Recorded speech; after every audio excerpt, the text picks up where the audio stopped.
Salut les gens, bienvenue. T'as vu ce départ en trombe. Salut les gens pour cette nouvelle émission des Recovid-19, les recommandations qu'on s'échange pour passer le temps en ces temps de confinement. Et aujourd'hui, on a une petite émission spéciale, comme les youtubeurs. Aujourd'hui, c'est une vidéo un peu spéciale. Parce que on va pas enchaîner les recommandations, on va parler avec notre chère amie Violaine ici présente de rapport au corps, de yoga et de tout ça, de toutes ces choses-là. Donc c'est beaucoup toi qui vas parler aujourd'hui. Donc Violaine, voilà, pour moi elle est là. Donc tu peux dire bonjour. Je dis salut à tout le monde. Très bien, tout le monde te salue. Bonjour Violaine. Et Romain, l'inénarrable Romain. Voilà. Parce qu'en fait, moi, j'y connais rien du tout au yoga et que j'ai envie de savoir un peu comment ça se passe. Donc, moi, je suis venu juste en spectateur et poser plein de questions à Marie. Donc, c'est pour ça. Oh, Violaine, excusez-moi, je me suis trompé. Ah oui, parce qu'il y a des histoires de prénoms un peu bizarres. Voilà. Elle a recherché Non, en Honduras. c'est le Et donc, yoga, c'est double sens, c'est schizophrénie, double personnalité, enfin tout ça, quoi. c'est Ouais. ça. Donc, est-ce que tu peux me rappeler... Alors toi, tu es prof de yoga, c'est ça? En gros, comment est-ce qu'on peut te présenter? Alors, je suis plein de choses. Je suis comédienne à la base et danseuse. Et du coup, je suis venue au yoga et au pilates après. Voilà. Donc, c'est un Pourquoi? peu, pourquoi Parce que en tant que comédienne et danseuse, le rapport au corps est toujours important dans la pratique. Et donc, du coup, je me suis mise à faire pas mal de pilates en arrêtant la danse. Et le pilates m'a amenée au yoga très rapidement. Et puis, par plein de choses de la vie, j'ai fini par me former pour l'enseigner, en fait. D'accord, ok. Et une question, c'est quoi la différence entre le yoga et le pilate? Alors, la différence entre le yoga et le pilate, c'est que le yoga n'est pas qu'une discipline, enfin, il ne faut pas voir le yoga comme une discipline sportive, mais comme plus une manière de vivre et une manière d'évoluer en fait dans son quotidien, comme une espèce de rituel qu'on fait. Alors que le pilate, c'est vraiment quelque chose qui est lié au sport et au renforcement musculaire pur et dur. C'est utilisé depuis de nombreuses années par plein d'ostéos et de kinés, par tous les grands sportifs de haut niveau après blessure, en renforcement après, avant de repartir sur leur discipline. Alors que le yoga, c'est complètement autre chose. Il y a une partie qui est physique, bien évidemment, mais il y a aussi une partie spirituelle qui est liée à l'entraînement, on va dire, de son mental. Donc, au-delà de quelque chose de physique, on a aussi un entraînement mental.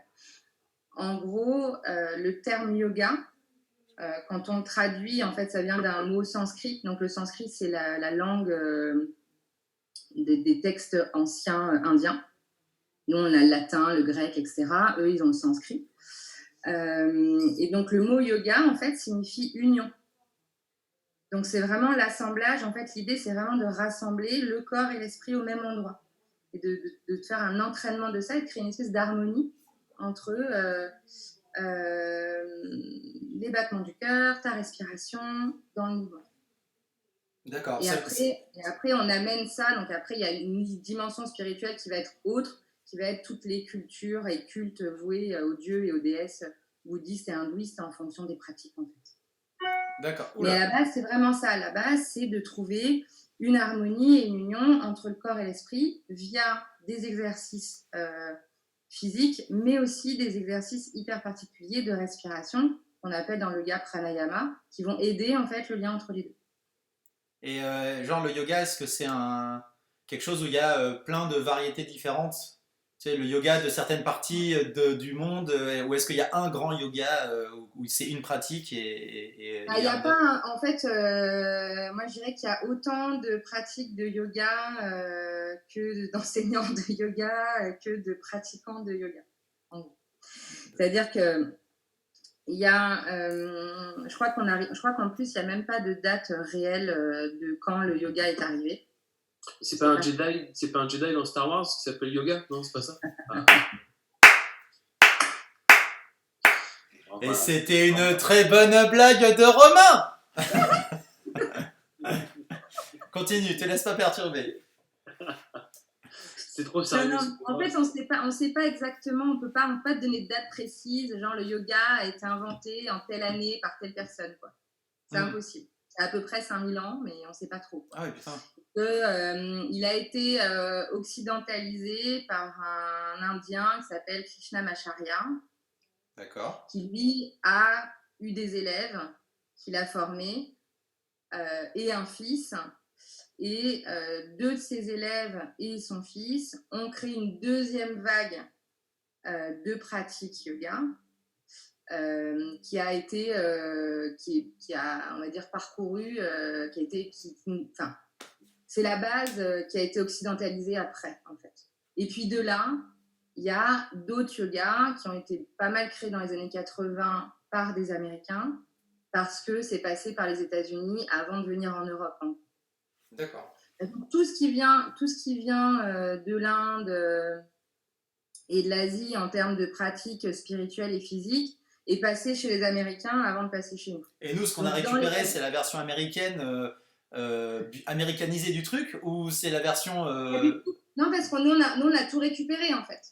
C'est-à-dire qu'en gros, pour la faire rapide, il y a les premiers yogas qui sont arrivés. Donc, on a l'Ashtanga Yoga et le Yoga d'Iyengar, qui sont des mots un peu compliqués, mais c'est les noms des personnes qui les ont inventés, en fait, en gros. Qui sont des yogas très dynamiques et en général très masculins.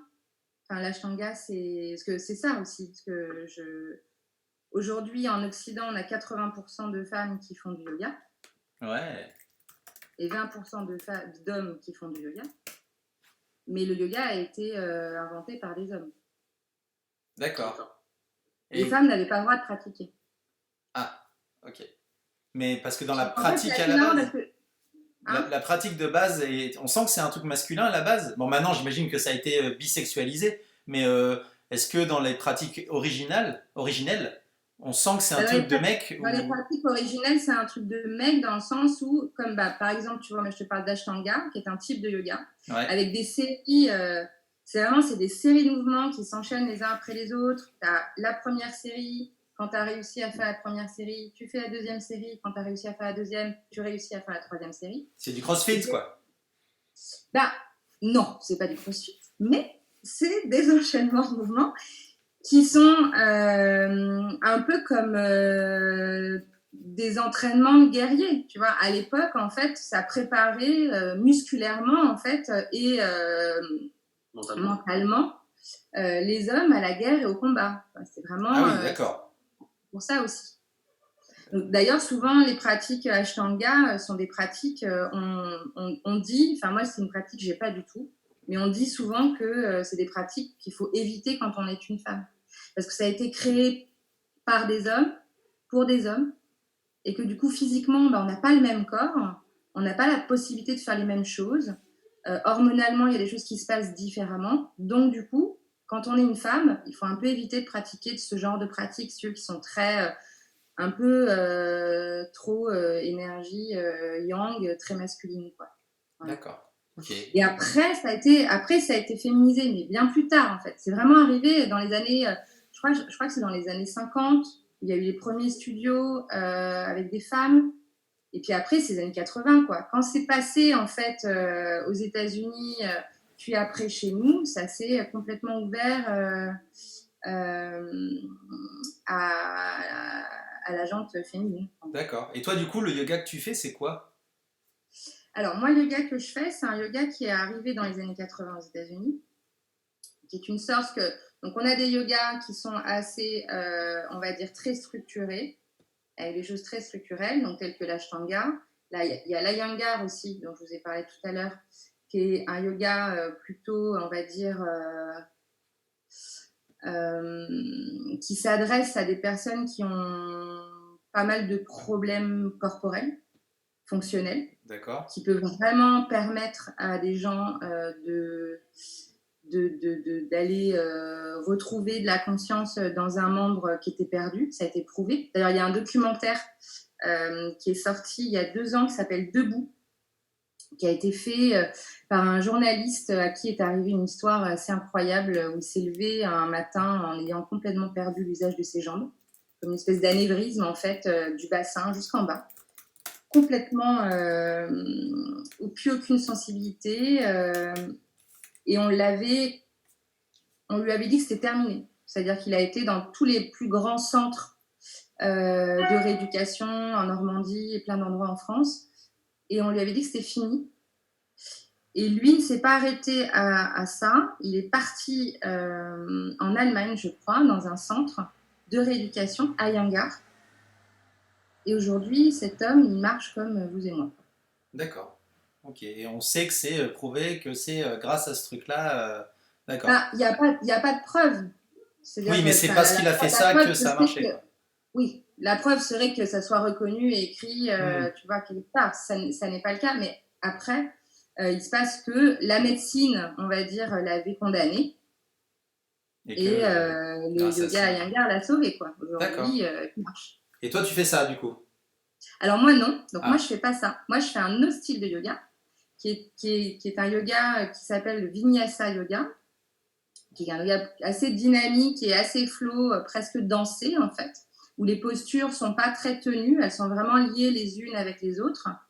Et moi, le courant que j'ai suivi, en fait, c'est un courant d'une américaine qui s'appelle Dana Trixie-Flynn, qui a fondé ce yoga-là à New York avec une autre nana, Jasmine Tarkeshi, dans les années 80. D'accord. Ok. C'est un peu la dernière, c'est le dernier mouvement qui est arrivé. En termes de yoga, c'est un peu le dernier mouvement qui est arrivé. D'accord. Et d'accord. Donc toi, tu donnes des cours régulièrement. C'est quoi ta clientèle? Qu'est-ce que les gens ils viennent chercher? Est-ce que tu peux à chaque fois répondre à ce que les gens cherchent? Est-ce qu'il y a du spirituel là-dedans ou est-ce que c'est que du sportif? Sans dénigrer la pratique, hein, mais tu vois, voilà. Comment comment tu essayes de traduire le truc? Après, ce qui est assez intéressant, c'est qu'en fait, chaque personne qui a envie de découvrir le yoga rentre dans une classe un jour sans pas trop savoir ce qu'il a pas y chercher. Ouais. Tu vois, c'est un peu ça, c'est-à-dire que c'est vraiment ça. Tu rentres dans une classe, tu sais pas, il y a plusieurs noms, il y a plusieurs profs avec plein de mots compliqués, parce qu'en général, les gens ne savent pas. Donc, tu rentres, tu y vas pour soit découvrir, soit avec une idée en tête, et en général, tu ressors pas du tout avec ce que tu avais prévu de trouver. C'est un peu ce qui se passe. Et soit tu décides de revenir parce que la pratique du professeur avec qui tu as pratiqué à ce moment-là, c'est celle qui t'a parlé et du coup tu as envie de revenir à cet endroit, ou alors tu sens qu'il y a un truc à faire et tu vas changer de pratique. Je pense que c'est bien aussi de pratiquer plein de choses, parce que si tu veux, il y a plein de pratiques différentes, mais les principes sont les mêmes tout le temps. C'est-à-dire que moi, dans ma pratique, je parle de la même chose qu'une autre nana ou un autre mec qui va pratiquer différemment que moi. Parce que les postures sont les mêmes, hein. C'est toujours les mêmes postures. Ah, d'accord. C'est toujours les mêmes postures. Les exercices de respiration sont les mêmes. Les mantras, parce qu'il nous arrive de chanter en sanskrit, etc., pour invoquer d'autres choses, sont les mêmes dans toutes les pratiques. Les mudras, ce qu'on appelle mudras, qui sont le yoga des mains, ces espèces de postures qu'on fait avec les mains en même temps que la pratique, qui ont tous un bienfait en termes de ça va baisser le rythme cardiaque, remonter le flux sanguin, etc. Ça, c'est des choses qui ont été plus ou moins prouvées, sont les mêmes. Donc en fait, toutes les choses, toutes les fondations du yoga sont les mêmes. D'accord. Après, c'est comment tu les mets en place, comment tu les mélanges et quel sens tu donnes à ta pratique. Tu vois.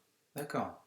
C'est vraiment un truc un peu mental, en fait, dans lequel chacun construit un peu sa structure en disant, voilà, il y a des gens qui vont commencer par telle ou telle position, alors qu'en fait, tu peux commencer par une autre, et après, le résultat sera différent en fonction de la façon dont c'est présenté. Quoi. Et puis l'intensité de la pratique aussi, j'imagine.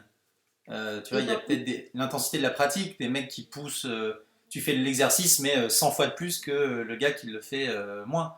Tu vois, peut-être que ça pousse aussi ça.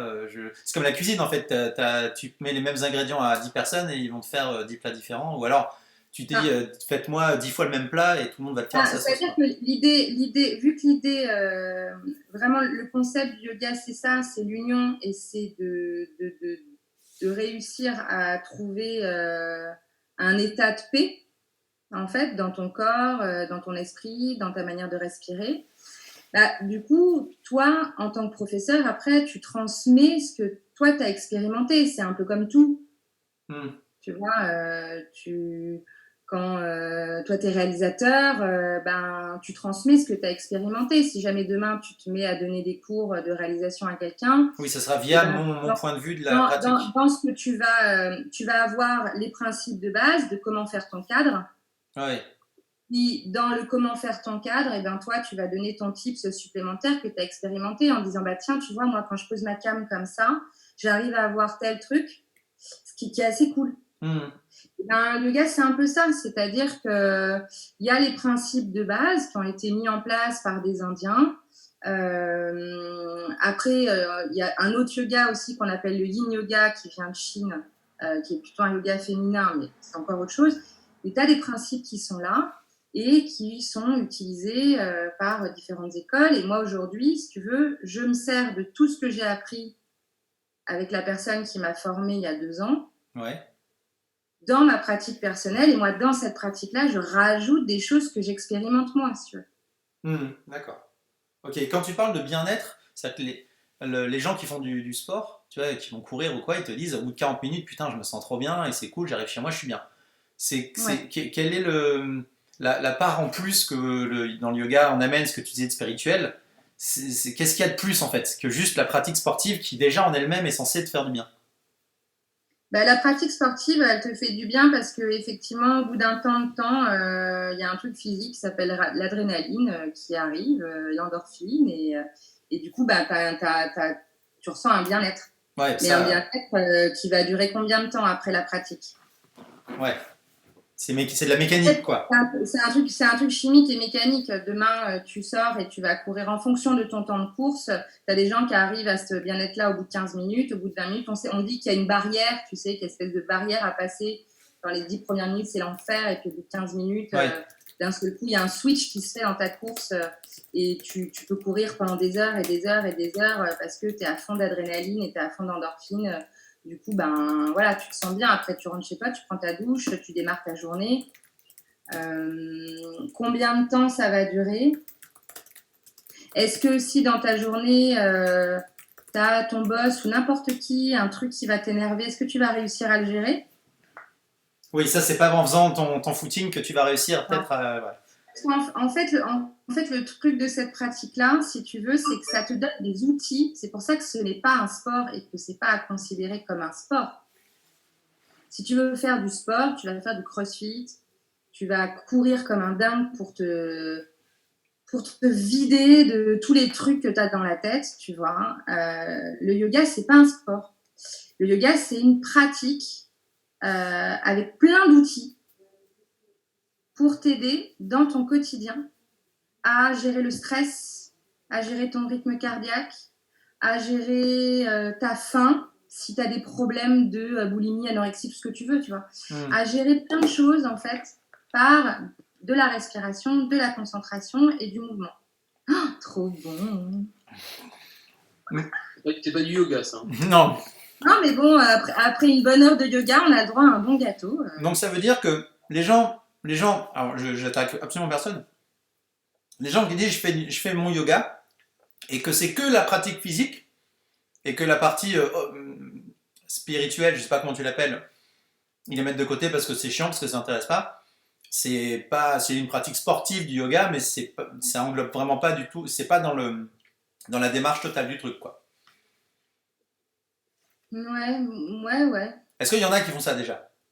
Bah, je sais pas. En fait, si tu veux, je pense que il y a certainement des gens, mais bah, je pense que c'est pas possible. C'est-à-dire que je pense que peut-être au début, tu vas dans les studios de yoga comme tout le monde parce que c'est devenu hyper à la mode et puis en plus il y a un vrai truc moi que je trouve un peu rageant et un peu compliqué. au niveau du corps féminin et de la manière dont on montre son corps, ne serait-ce que dans l'image publique, etc. Parce que tout ce qu'on voit sur Instagram, dans des postures incroyables et inimaginables de yoga avec que des meufs bonnes et machin, c'est un peu compliqué. Non, mais parce que c'est un peu ça. Donc, du coup, il y a cette espèce, effectivement, il y a ce truc de mode qui fait que la plupart des meufs, bon, les mecs, ils y vont pas trop, ils savent pas trop, tu vois.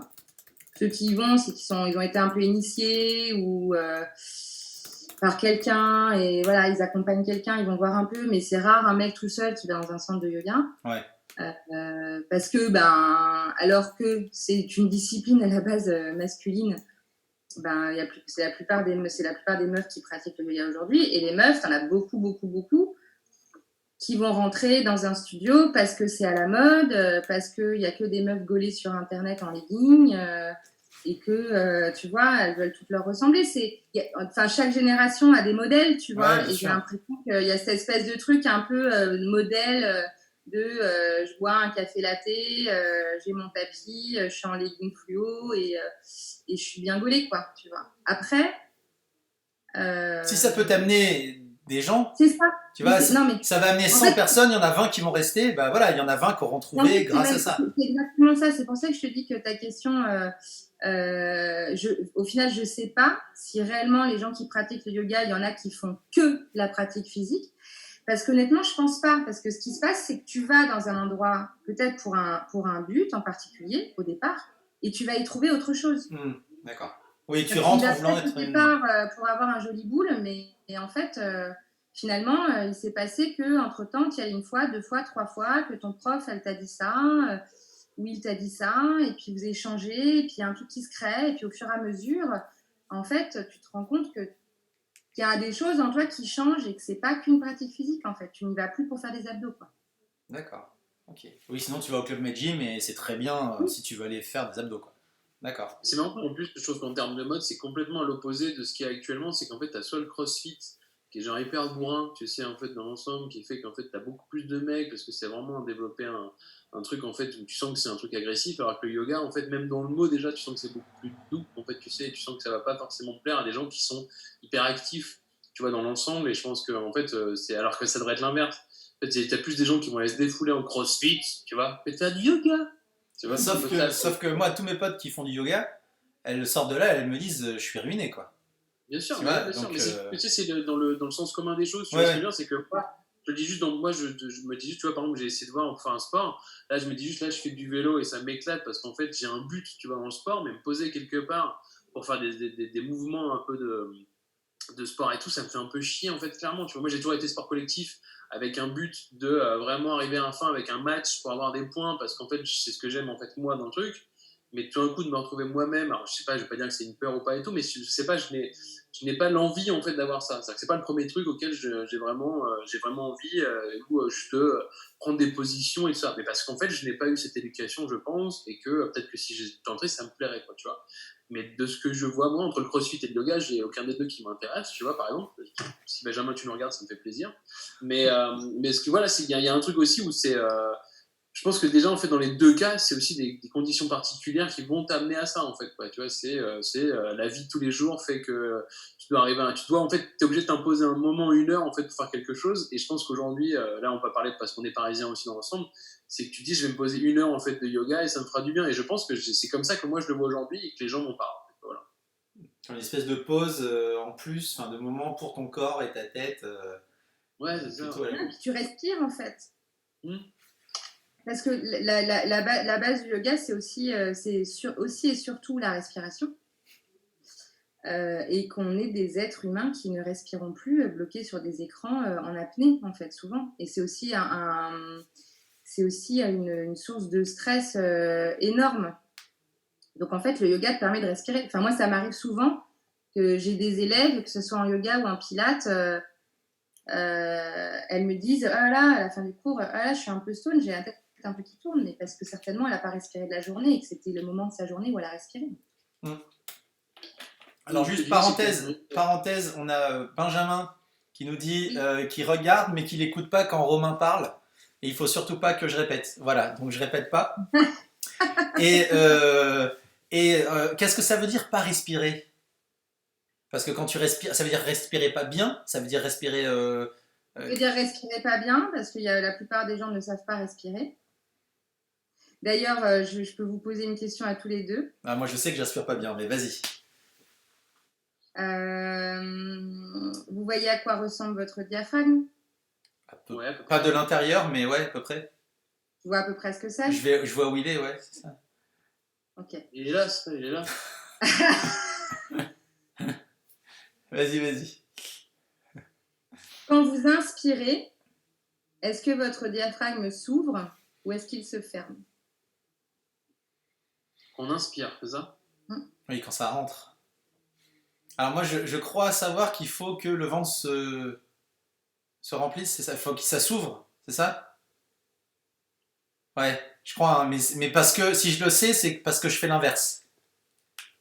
Voilà, je crois que c'est ça. C'est Et la plupart des gens font l'inverse. voilà, c'est que la mécanique automatique que j'ai moi, c'est complètement l'inverse. Et du coup, quand j'ai essayé de le faire, ça allait contre mon système complet, complètement. C'est-à-dire que c'était pas du tout naturel de gonfler en inspirant. Mais voilà. En fait, il ne faut pas gonfler. C'est-à-dire que bien souvent, on dit quand tu respires pour te détendre, gonfle ton ventre. Sauf qu'en fait, tu prends de l'air par tes poumons. C'est tes poumons qui te permettent de respirer. Ouais. Donc en fait, c'est pas le ventre. L'air, elle va aller partout, mais c'est les poumons qui prennent l'air. D'accord? Donc on a le diaphragme qui est là.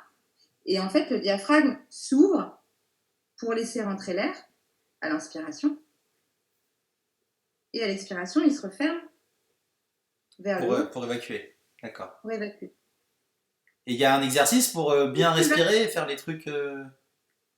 L'exercice pour bien respirer, moi souvent c'est ce que je dis à mes élèves, pour comprendre une respiration normale, il faut la visualiser.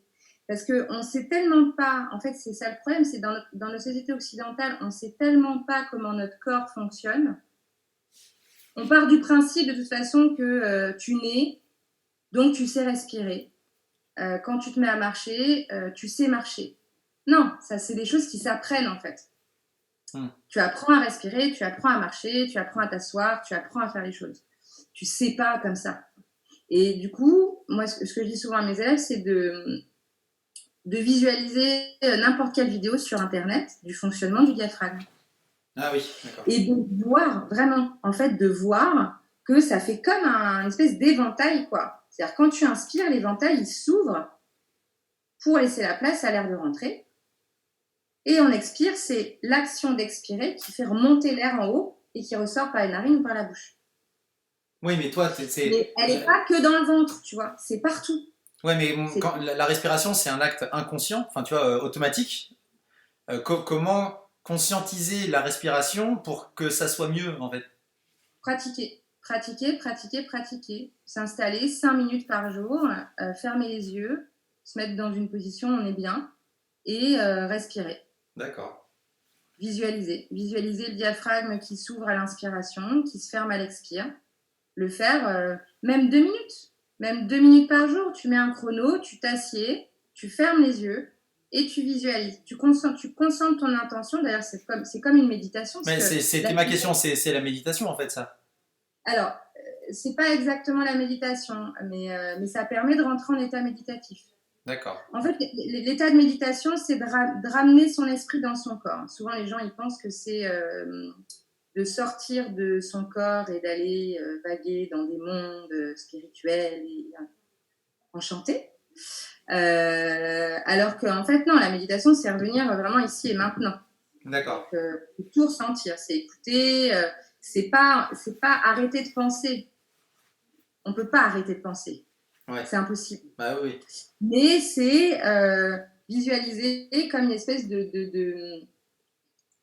d'autoroute avec les voitures qui passent, et les voitures passent, mais ne s'arrêtent pas. La pensée vient pas t'impacter émotionnellement. Ça passe, tu vois, ça passe, comme une autoroute. Donc c'est ça. Et ce qui nous permet d'atteindre, de rentrer en tout cas, de commencer à aborder ça, c'est de prendre conscience. Donc déjà prendre conscience de sa respiration et se concentrer sur le mouvement de son diaphragme quand on respire. Ça peut être ta méditation, 2 minutes par jour pendant X temps, et tu verras qu'en fait, ça marche. Tu vas réapprendre à respirer. Et ça va devenir complètement instinctif. D'accord, ok. Moi, je note. Je note ça quelque part. C'est sûr. Réapprendre CrossFit, voilà. Non, mais ce que tu dis, en fait, c'est ce qu'en fait, c'est si je reviens un peu à comprendre un peu ce que tu veux dire, c'est qu'en fait, c'est pas une simple. Le yoga n'est pas un simple sport, c'est une façon, entre guillemets, d'apprendre, en fait, à reconnaître son corps et de travailler avec lui, en fait, pour comprendre les différents éléments et compagnie, en fait, quoi. Enfin, de vraiment se dire, écouter son corps. En fait. De l'incarner complètement, de l'accepter, tu vois, vraiment d'accepter ton corps, de l'incarner, de savoir comment il fonctionne, de lui donner tout le potentiel, tout son potentiel possible, quoi. De tes bouts d'orteils qui bougent jusqu'à ta hanche, d'être en conscience tout le temps de comment tu marches, que tout fonctionne, quoi. D'avoir l'esprit vraiment à l'intérieur et pas l'esprit à l'extérieur, comme beaucoup dans nos sociétés, c'est d'avoir l'esprit à l'extérieur, toujours dans le futur ou avec plein d'idées en tête, de stress et machin, et un corps qui est un peu abandonné, où on est un peu déconnecté, parce que en tant que femme, souvent, l'image qu'on a de nous-mêmes, elle n'est pas terrible, les mecs certainement aussi, et puis il y a aussi d'autres choses, c'est mieux de ne pas l'écouter, quoi. D'accord. Donc Okay. On est dissocié, et en fait le yoga permet, avec plein de rituels différents, ça peut être 2 minutes, respirer 2 minutes par jour, c'est du yoga. D'accord. C'est pas que d'aller faire 1h30 de salutations au soleil et de positions complètement folles les unes aux autres, tu vois. D'accord. C'est... Alors je vois que l'heure tourne, parce que voilà, l'heure tourne, on essaie de tenir le planning. Est-ce que c'est pas le moment d'enquiller sur la deuxième partie? Alors je sais, il y aurait plein de choses encore à dire sur le yoga, je suis désolé, mais on veut pas faire un truc qui dure 3 heures. Romain, est-ce que tu peux enquiller avec la deuxième partie des questions, s'il te plaît? Bien sûr, mais en plus, c'était un peu le début. En plus, c'était pour ça que je commençais à glisser un peu au fur et à mesure. Oui, on était en train de glisser là. Voilà. On était en train de glisser, ouais. On était en train de glisser tranquillement et tout. Donc, tout va bien. Non, c'était juste de dire, voilà, on a vraiment un rapport au corps en fait qui vient avec le yoga. Et puis, c'est d'expliquer un peu comment toi, t'es arrivé. En fait, Violaine est parmi nous aussi parce qu'en fait, on a travaillé ensemble en fait sur on va dire, de la recherche de documentaire qui a abouti pour l'instant en fait sur un podcast qui s'appelle Shapes, et qui questionne un peu la femme sur son propre corps, parce que pour l'instant on n'est pas sur la femme et tout, et moi j'étais un peu le penchant aussi masculin qui t'a expliqué que je pense qu'on a aussi les mêmes problèmes d'un point de vue masculin et tout, et de savoir en fait, comment t'es arrivé à développer en fait, cette idée de documentaire, même ce podcast Shapes en fait, pour comment ça t'est venu, je pense par le yoga aussi, mais comment ça t'est venu en fait de vraiment te questionner et de mettre de philosopher carrément sur le corps, en fait, sur l'imagerie du corps, en fait, par la femme, par même je pense par la propre personne aussi par rapport à son corps. Moi, ça m'est venu par un enchaînement de choses que je trouve hyper logique aujourd'hui, mais à l'époque pas trop, mais en tout cas, ça s'est fait de manière très logique. C'est-à-dire, vu que j'ai commencé à apprendre j'ai appris sur mon corps et à le faire fonctionner en faisant beaucoup de danse de l'âge de mes 4 ans jusqu'à mes 19 ans, et ensuite sur scène en voulant être comédienne, etc. J'avais soi-disant un rapport sain, je pensais avoir aucun problème avec mon corps, il savait bouger, etc., etc. Et en fait, en grandissant, j'ai commencé à me poser de plus en plus de questions parce que finalement, tout le monde me disait t'es danseuse, tu connais hyper bien ton corps, je suis sûre que tu te sens hyper bien avec ton image, avec toi-même, etc. Alors qu'en fait, pas du tout. C'est total l'inverse. Et je me suis rendu compte au fur et à mesure que moi, d'un point de vue personnel, je m'étais complètement dissociée de mon corps pour pouvoir lui faire subir des trucs pas cool, de contrôle en fait, contrôler son poids, contrôler le mouvement, tout contrôler, ne pas le laisser vivre vraiment. Et je m'en étais un peu extrait. Donc j'étais complètement dissociée, mon esprit d'un côté et le corps de l'autre, pour pouvoir en fait répondre à un physique, répondre à une demande que la société veut bien nous donner. J'avais aucune conscience de mon système hormonal féminin, avec des règles hyper douloureuses, des moments d'aménorrhée aménorrhée qui est le fait de ne pas avoir ses règles pendant plusieurs mois, alors qu'en fait j'ai fait plein d'examens, tout fonctionnait bien, hein, mais j'avais pas mes règles. Et c'est un peu à ce moment-là où je suis passée du côté de l'enseignement, Pilates, yoga, Et je me suis confrontée à plein de femmes de plein d'âges différents, de plein de corps, de formes complètement différentes, sorties de mon milieu un peu artistique. Et je me suis rendu compte que, allez, 90% des femmes que j'avais en face de moi, même peut-être plus, étaient déconnectées de son corps. Même celles qui avaient eu des enfants n'arrivaient pas à trouver une sensation de leur plancher pelvien et de leur utérus. Plein de femmes ne savaient pas ce que c'était qu'un plancher pelvien, par exemple. Donc, en fait, à ce moment-là, je me suis dit, bon, ok, donc en fait, t'es pas toute seule. T'es pas toute seule à pas savoir. T'es pas toute seule à te poser des questions. Et on va aller faire de la recherche là-dessus parce que j'ai peut-être, en tant que comédienne, avec mon parcours, j'avais fait un peu de réal aussi avant. Je me suis dit, bon, est-ce que j'irais pas mettre mon point de vue, mon expérience que je cherche à cet endroit-là, ouvert pour peut-être donner une réponse à d'autres femmes ou peut-être aider les femmes à connaître mieux leur corps, quoi. Donc, ça en est devenu un podcast parce que c'est passé par plein d'étapes et on espère faire un documentaire un jour. Mais aujourd'hui, c'est un podcast où je questionne les femmes à travers un miroir sur l'image qu'elles voient d'elles-mêmes. Parce que bien souvent, en plus, l'image qu'on voit de nous-mêmes dans un miroir n'est pas celle que les autres voient. Et qu'il a été en plus, on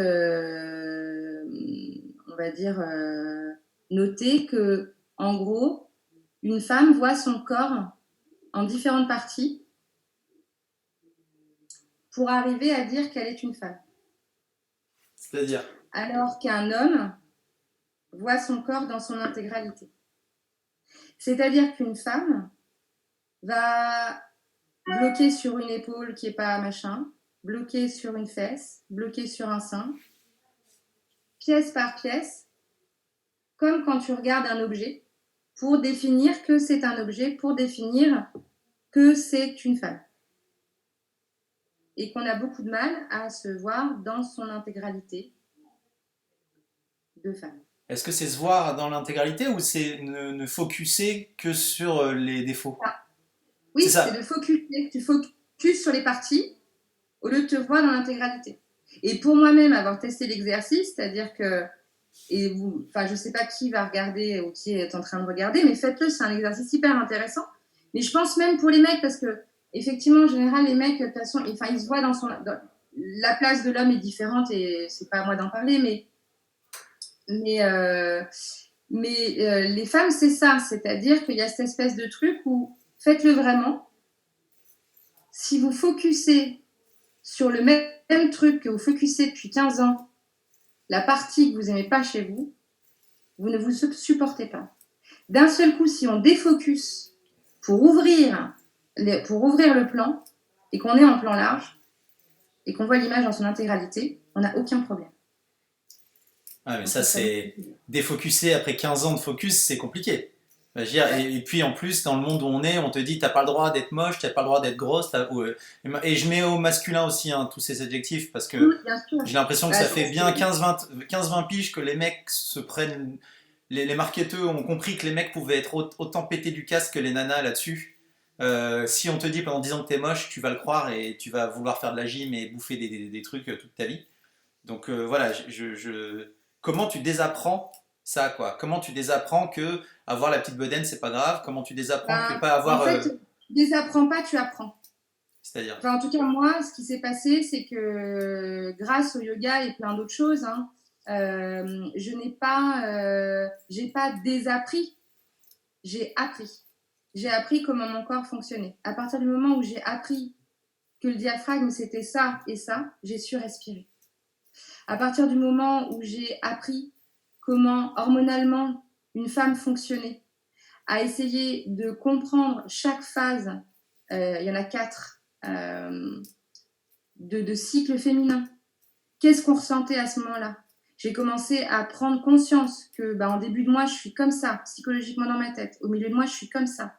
Après, je suis comme ça. J'ai commencé à plus... Et en fait, plus tu apprends qui tu es, plus tu comprends comment tu fonctionnes, plus tu l'acceptes, tu l'embrasses et tu le Et tu l'incarnes vraiment, en fait.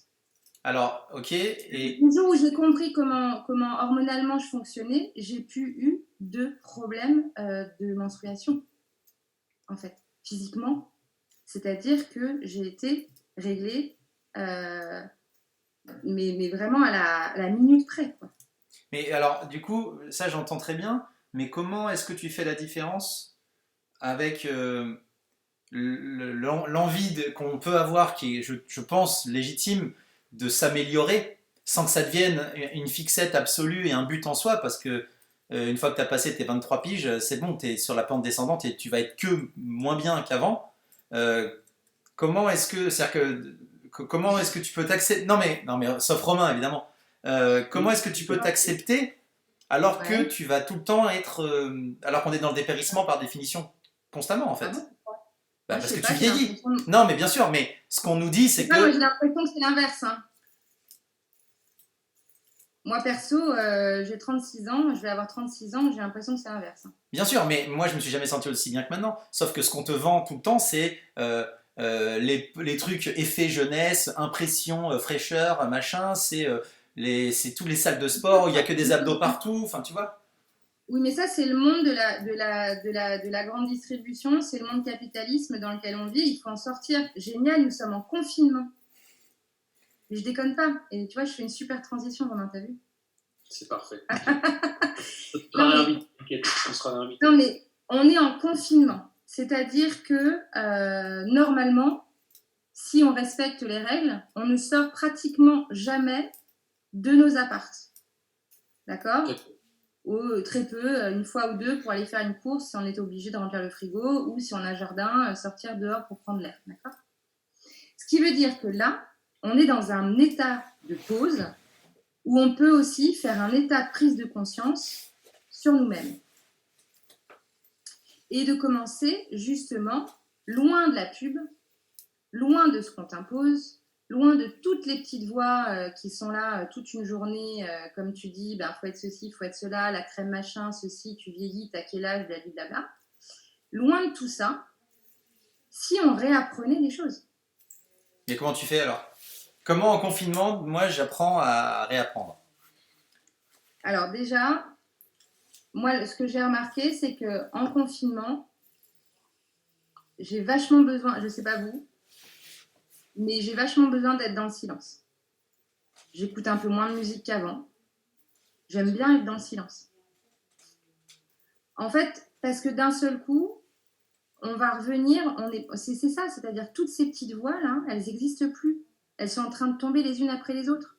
Donc en fait, regarde, rien, on parlait de cuisine, de tes petits gâteaux tout à l'heure. Eh ben, tu t'es fait à manger en fait. Ouais. C'est tout ça, respirer, se faire à manger, s'écouter, se faire du bien, se regarder différemment. Moi, toutes mes potes, j'hallucine parce qu'on est toutes là à s'appeler en FaceTime, machin. Il n'y en a pas une qui se maquille en ce moment.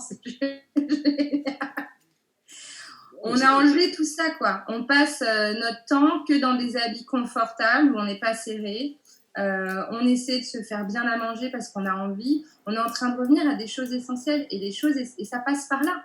En fait, de t'accepter, accepter ton corps, ça passe aussi par là. Ça passe par se faire à manger, ça passe par dormir, ça passe par se nourrir différemment. Peut-être de lâcher Netflix. Peut-être ce qui serait bien, c'est de lâcher Netflix un peu et d'aller faire d'autres choses, même intellectuellement. En fait, c'est un moment où on n'est plus obligé d'être dans le même rythme que d'habitude.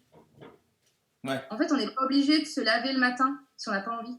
On n'est pas obligé de tout de suite s'habiller si on a envie de lire un bouquin et de prendre un café. Ça passe aussi par là, en fait, l'acceptation de soi, c'est de s'écouter.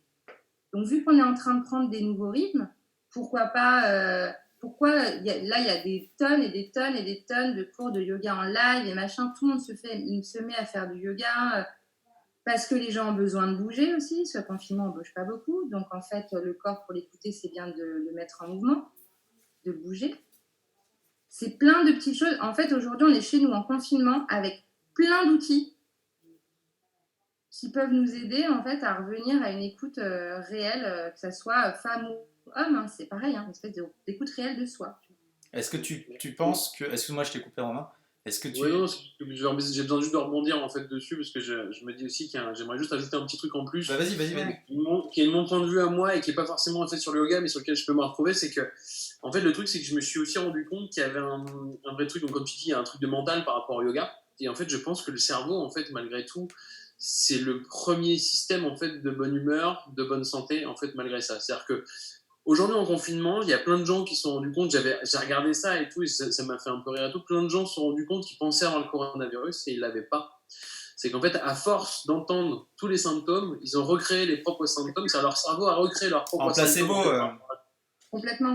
Donc en fait, tu te dis aujourd'hui, en fait, à un moment aussi, c'est juste que si, quand tu n'es pas bien dans ta tête, c'est-à-dire c'est des choses que tu te matraques quand tu regardes quelque chose ou pas et tout, et que si au lieu de penser négativement, tu pensais positivement, rien que ça, en fait, déjà, c'est aller déjà vers le bien, en fait, quoi. Juste de s'écouter, à un moment, quand tu commences à paniquer, ne pas aller voir le médecin, mais juste d'écouter son corps, en fait, pour savoir, en fait, comment tu vas. Enfin, rien que ça, en fait, et sans parler de yoga, je parle, tu vois, moi, je trouve que le fait, en fait, aussi pour revenir par rapport à ce que tu dis par rapport au confinement, c'est que déjà, tu ne vas plus te confronter, en fait, à l'autre parce que tu te retrouves tout seul, donc tu es, en fait, en face d'un écran. Tout d'un coup, en fait, tu te rends compte que la confrontation directe en 3D de ce que tu as là aussi, et une confrontation dont tu as besoin, en fait, et une confrontation en fait, qui t'amène à tout ça, alors que moi, à travers les écrans, en fait, je vois plus du tout un peu comment c'est, même les fringues ou pas, en fait, je suis plus dans un truc où, là, en ce moment, je regarde un écran, c'est que je vais regarder un film, je vais plus regarder une histoire que de regarder ce qui s'y passe. Je regarde plus tout la télé, mais enfin je pense qu'il y a plus de télé, mais je vois de moins en moins de pubs, en fait, tu vois, en fait, qui m'amènent à ça, ou tu vois, Ah oui. d'acheter des choses, vu qu'on n'a plus non plus accès au magasin, donc même acheter par Internet, en fait, ça va un moment, mais sans plus, quoi. Et donc je me dis, il y a aussi ça, c'est un coup, en fait, c'est se retrouver, se recentrer, en fait, essayer de lier, en fait, je pense, juste de savoir, en fait, comment tu te ressens, tu sens les choses, et de pas penser à la place de quelque chose, juste penser, en fait, comme toi, et voilà, c'est-à-dire qu'en fait, tu te ressens sur toi-même en termes de confinement, et tu te recrées un rythme qui fait qu'en fait, tu cours moins. Le seul problème que moi j'ai aujourd'hui avec le confinement, c'est juste de dire, c'est qu'on n'a tellement pas de vue sur dans 2 mois, dans 3 mois ou 4 mois, en fait, que tu as un peu de mal à te recentrer. Donc le but, c'est vraiment juste de se dire, en fait, je vis jour le jour, et je réfléchis, en fait, à ce que ça va être demain, et je me Et pose vivre juste... au présent. Ouais, voilà, Mais c'est c'est ça. ça. En fait, de toute façon, c'est le seul truc qu'on peut faire aujourd'hui, même en termes d'entraînement du mental, hein, parce que effectivement, tu parles du mental, mais c'est vraiment ça. C'est-à-dire que le yoga, ça permet aussi, ça, tu entraînes ton corps, mais tu entraînes ton mental. Tu entraînes ton mental à aller bien, en fait. Ça Alors, s'entraîne, c'est comme ça, c'est tu apprends. C'est un apprentissage. Donc tu l'entraînes à aller bien et c'est le moment, enfin en tout cas pour moi c'est le moment de le faire. Je voulais dire un truc, rebondir sur autre chose, mais mais moi j'ai une question, c'est Ouais. que c'est très cool. Moi je tire plein de choses positives de cette situation. Par exemple, j'ai jamais aussi peu dépensé d'argent de ma vie, hein, clairement. Non mais c'est ouf, je n'achète rien. Pourquoi? Bah Parce que oui. je suis chez WAM, j'ai besoin de rien en vrai. Et comme je sors pas, j'ai pas. Ah bah tiens, bref. Mais y a aussi plein de personnes qui vivent ça très mal et on soutient. Mais quand tu dis, tu vois, les choses positives que tu peux tirer de cette situation ou d'autres, qu'est-ce qui. Enfin, est-ce que c'est pas. C'est quand même une situation extraordinaire, dans le sens où ça arrive pas souvent. Et qu'est-ce qui peut faire que dans 2 semaines, 3 semaines, quand tout le monde pourra sortir, ben, pourquoi est-ce que tout ça n'aura été qu'une petite parenthèse et que, comme l'économie, tu vois, là, il y a déjà des mecs qui sont en train de préparer la suite et qui vont et que on dit tout le temps ouais, le système, putain, ça y est, on voit que ça marche pas, il faut que ça change. Les mecs, ils sont déjà en train de préparer la suite en mode bien bourrin et tu vois, pourquoi est-ce que ça changerait en fait? Qu'est-ce qui fait que les gens vont continuer? Ils vont plus avoir les moyens de continuer à avoir ce recul sur eux, vu qu'ils auront plus cette situation particulière. Tu vois, donc On comment n'en on sait tient rien. sur la durée? Bah, en fait, ça dépendra. Je pense que ça peut dépendre de deux choses. Ça peut dépendre du temps dans lequel on va rester dans cette situation. C'est-à-dire plus de temps on restera dans le confinement, plus il y aura des choses, tu pourras plus retourner en arrière. Toi, perso, il y a déjà, enfin, on vit déjà dans des sociétés pressées, compressées, qui nous fait mal et qui nous stresse et qui nous angoisse à longueur de temps. Là, on est en train de changer de rythme. Si ça dure encore plusieurs semaines, il y a des choses que toi, tu as découvert là, que tu vas découvrir pendant ces 10 semaines, que Romain, il a découvert, que j'ai découvert. Je pourrais plus revenir en arrière. Je pourrais pas. C'est-à-dire que revenir en arrière, ça me tuera le cœur en fait. Ce sera pas possible. Donc, plus de temps ça va durer, et c'est pour tout. C'est-à-dire qu'après, est-ce que c'est pas aussi le moment tous de se poser des questions de qu'est-ce que je vais trouver dans ce confinement qui va faire que j'aurai envie d'autre chose après? Au-delà de l'économie et machin, on peut pas trop avoir accès là-dessus. On sait pas ce qui va se passer. On sait juste que ça va être quand même pas mal une catastrophe pour beaucoup de gens, à mon avis. Mais on peut pas savoir comment. En fait, il faut juste commencer par toi. Toi, Oui. aujourd'hui, dans ton appart, qu'est-ce qui va t'amener à avoir d'autres réflexions de rapport à toi, de rapport à ton bien-être intellectuel, mental, physique? Qu'est-ce que tu vas trouver et qu'est-ce qui va faire que ce que tu vas trouver pendant ces 5, 6 semaines, 10 semaines, tu vas le ramener de l'autre côté après, quoi. Donc, Parce que de toute façon, tu ne seras pas le même. Après être passé, je ne sais pas combien de temps on va rester là, mais ça va peut-être durer jusqu'à 11 semaines. Donc, voilà. Mais si on reste 11 semaines confinés dans un appart, sans pub, sans tout ça, on est à la 3e semaine, vous avez déjà vu toutes les questions qu'on se pose, il se passera quoi dans 11 semaines? Il y a forcément des choses que tu n'auras plus envie. Tu ne reviendras plus en arrière. Et si tu fais 11 semaines de yoga et que tu fais 11 semaines de Shapes podcast, c'est encore mieux, évidemment. Je recentre un peu le débat, hein, parce que on parle loin. Hein. Ouais, bien sûr, non, mais bien sûr, mais c'est vraiment juste une histoire de rapport au corps, en fait. Tu vois, c'est ça, en fait. Oui. Ouais, mais c'est intéressant. Et d'ailleurs, je reviens parce que on est sur la fin. À part faire du yoga, à part écouter ton podcast, est-ce que tu peux conseiller des petites choses, histoire qu'on soit quand même dans raccord avec l'émission? Alors, on peut lire un bouquin. Je ne sais pas si on voit le titre à l'envers. Très très bien. La réconciliation. Non, on lit bien, t'inquiète, on lit très bien. De la haine du corps à l'amour de soi. Ça s'appelle La réconciliation de Lily Barbery-Poulon. Ouais. De la haine du corps à l'amour de soi. Voilà. C'est une nana extraordinaire qui a écrit ça, qui est une ancienne journaliste et qui est devenue elle aussi prof de yoga, qui d'ailleurs donne tous les soirs gratuitement à 18h une méditation sur son Instagram. D'accord. C'est le moment d'essayer la méditation. D'accord. On a une demi-heure. Moi, c'est un bouquin qui m'a énormément aidé.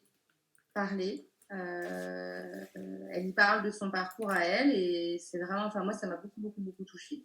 D'accord. Donc, pour toutes les femmes qui vont écouter cette émission, la réconciliation. D'accord. Et du coup, un autre bouquin un peu plus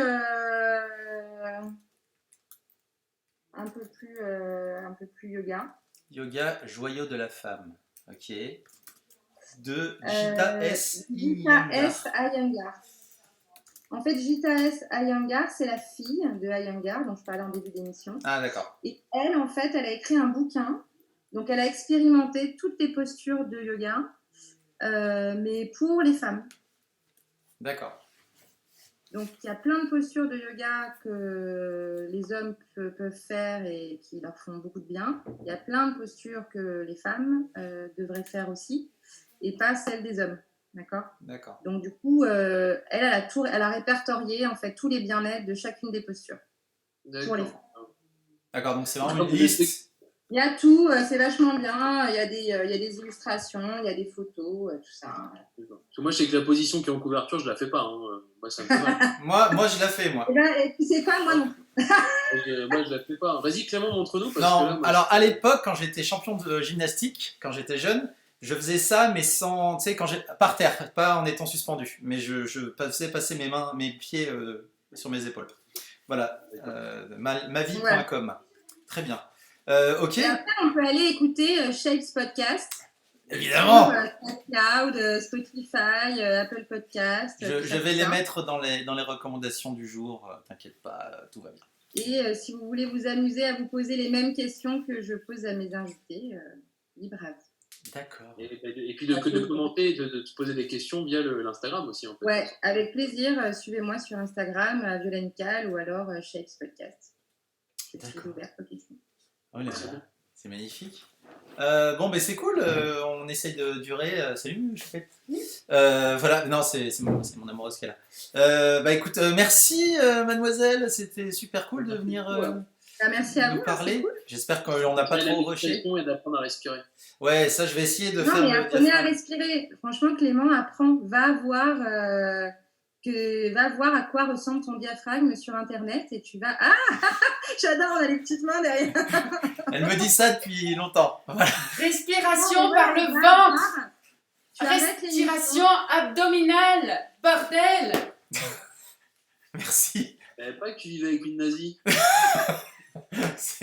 C'était ma chérie. Voilà. On se quitte là-dessus. Merci à tous. Donc voilà, allez suivre Violaine, tout ça. Voilà. Et respirer, les amis. Et respirez. Et faites du Oui, c'est yoga. plus Et... important. On respire. Voilà. Merci beaucoup. Bisous, à très vite. Ciao, les amis. Bisous.